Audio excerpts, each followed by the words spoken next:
Той день, а вірніше теплий серпневий вечір, коли ми вас дочекались живими. Ці всі дні ми були разом з вами подумками і серцем. Ми молилися Богу і Пресвятій Діві за вашу безпеку, за ваше здоров'я і дуже вірно чекали вас. Ми – це ваші найближчі і найрідніші. Батьки, кохані, дружини і ваші діточки. Я хочу побажати вам безхмарного неба.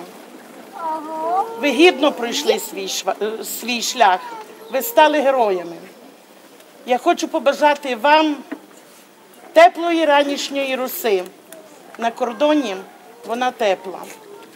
Багато із вас, я думаю, залишаться і далі служити нашій вірній Україні, нашій ненці. Ви будете чесно і гідно оберігати її кордони, де би ви не були. Тому що ви повернулися звідти, де ви навчилися життю і мудрості, де ви навчилися любити своїх близьких, бо розлука вона важка. Окремим рядком хочу виділити і подякувати командуванню Мукачівського прикордонного загону. Останнім часом, коли трапилась ця біда, вони були поруч з нами, батьками, телефонували. Я не можу назвати всіх поіменно, хто телефонував, але і Яна телефонувала, і Віктор, і Андрій Володимирович.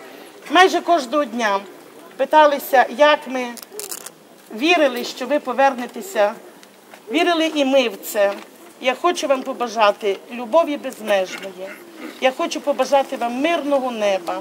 І я хочу вам побажати, щоб ви виховали своїх дітей мужніми, сміливими, добрими і справжніми громадянами України. Слава Україні! Героям слава! Слава нації! Смерть ворогам! До слова запрошується ветеран Мукачівського прикордонного загону Артемьев Вениамин Васильевич.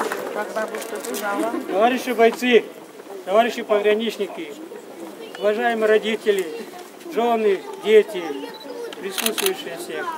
Я горд, что сегодня встречаю очередную команду, мотоманевренную группу, которая успешно справилась с задачей по обеспечению охраны границы на восточном рубеже.